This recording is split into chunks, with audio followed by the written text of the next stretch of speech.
Hello అండి, welcome to my channel. నేను మీ MKS. ఈరోజు నేను మీకు కొత్త రెసిపీ ఒకటి చూపిస్తున్నానండి. అది బచ్చల కూర పులుసు.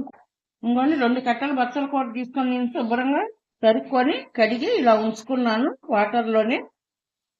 దానికి కావాల్సిన పదార్థాలని స్క్రీన్ మీద చూపిస్తున్నాను. పచ్చిశనగపప్పు 1 స్పూన్ నానబెట్టుకున్నాను 1 గంట ముందు.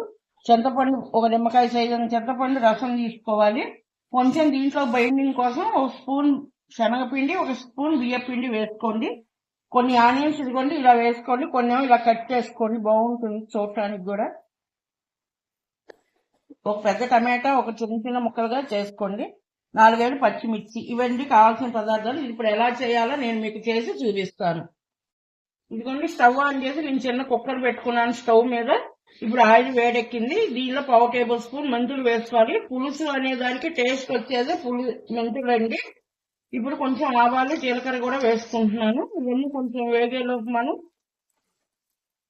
ఈ టమాటా ముక్కలు కూడా వేసేసుకోవాలి. తర్వాత పచ్చిమిర్చి వేసుకోండి. తర్వాత ఆనియన్స్ అన్ని వేసుకోండి ఇందులో.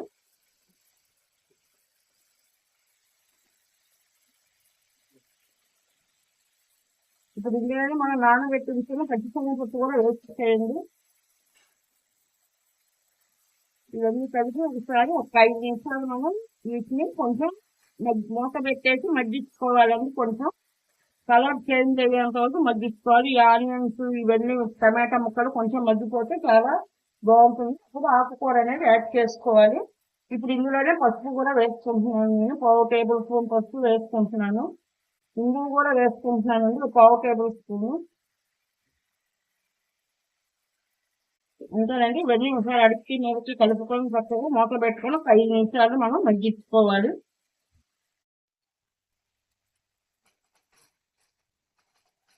ఇదిగోండి ఇందాక ఆనియన్స్ మనం టమాటా పచ్చిమిర్చి చేసాం కదా, ఇదిగో ఇలా కొంచెం మగ్గించుకోవాలండి ఇవన్నీ.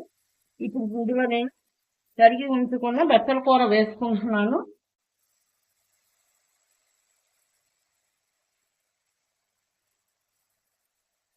బచ్చల కూర వేసానండి. ఇప్పుడు ఇందులో నేను కలిపి ఉంచుకున్న శనగపిండి బియ్యపిండి చూపించాను కదా, అది కూడా యాడ్ చేసుకుంటున్నాను. ఇది మనకి కూర అంతటికి చిక్కదనాన్ని ఇవ్వడానికి ఇలా వేసుకోవాలండి. మన కూర అనేది నీళ్ళగా కాకుండా కొంచెం చిక్కగా చక్కగా గరిటె జారుగా వస్తుంది.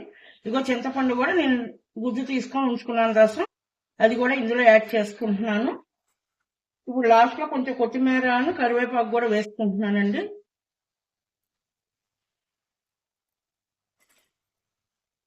ఇందులోనే ఇప్పుడు తగినంత ఉప్పు కూడా వేసుకోవాలి. నేను 1 స్పూన్ ఉప్పు వేసుకుంటున్నాను మొత్తం మీద. ఇలా మనం పచ్చిమిర్చి చేసుకున్నాం కదండి, ఆ కారం చాలనుకుంటే దాంతోనే ఉంచేయచ్చు. లేదు మనం పచ్చికారం యాడ్ చేసుకోండి. 1/4 టేబుల్ స్పూన్ పచ్చికారం కూడా యాడ్ చేసుకోండి. అది మన టేస్ట్ని బట్టి మన స్పైసీని బట్టి యాడ్ చేసుకోవాలి. ఇప్పుడు ఇవన్నీ మరలా ఒకసారి మనం కిందకి మీదకి కలుపుకోవాలండి. ఇదంతా ఇట్లా సర్దుకొని టేస్ట్ చూసుకొని ఉప్పు కారం సరిపోయిందో లేదో చూసుకొని ఒక చిన్న టీ గ్లాస్ వాటర్ మనం యాడ్ చేసుకోవాలండి. ఈ పులుసు అంతా ఉడకటానికి. ఇంకా మనం శనగపిండి కూడా వేసాం కదా, అది కూడా మొత్తం మనకి ఉడికి చక్కగా చిక్కదనాన్ని ఇస్తుంది. అంత ఇష్టం ఉన్నవాడు బెల్లం వేసుకోవచ్చు, లేదు వద్దు అనుకుంటే బెల్లం స్కిప్ చేసేయచ్చండి. ఇదిగోండి ఇప్పుడు నేను కుక్కర్ లాక్ చేసి 2 విజిల్స్ వచ్చేంత వరకు ఈ పులుసుని ఉడికించుకుంటున్నాను. పులుసు కూర ప్రిపేర్ అయిందో లేదో మూత తీసి చూద్దామండి. చూసారా చక్కగా ఉడికిపోయిందో. 10 నిమిషాల్లో మనకి కుక్కర్లో ఇలా చక్కగా పులుసు కూరలు అనేవి ఇదివరకంటే మనకి తెలియక గిన్నెల్లో వండుకుంటే టైం పట్టేదండి. ఇప్పుడు ఈ కుక్కర్లో వచ్చిన తర్వాత వంట అనేది చాలా ఫాస్ట్ అయిపోయింది. చక్కగా మనకు కూడా చేయాలనే ఎంజాయ్మెంట్ గా ఉంటుంది. ఇదిగో చూడండి ఇలా ఉంటుంది. చక్కగా కర్రీ అనేది మొత్తం పులుసు కూర ప్రిపేర్ అయిపోయింది. చాలా బాగుంది. ఇట్లా మీకు వాటర్ ఇంకా ఎక్కువ కావాలంటే కొంచెం యాడ్ చేసుకోవచ్చు, లేదంటే ఇంతటితో సరిపెట్టుకోండి. నాకైతే మొత్తం ప్రిపేర్ అయిపోయింది. వేరే బౌల్లో సర్వింగ్ చేసుకుంటున్నాను నేను.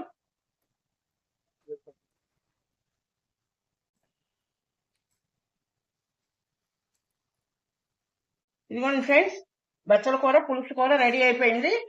ఏమో వాసన వచ్చేస్తుంది, ఎప్పుడెప్పుడు తినేద్దామా అన్నంతగా.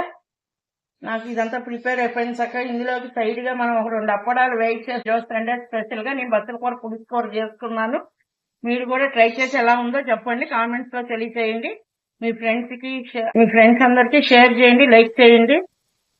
Thank you friends.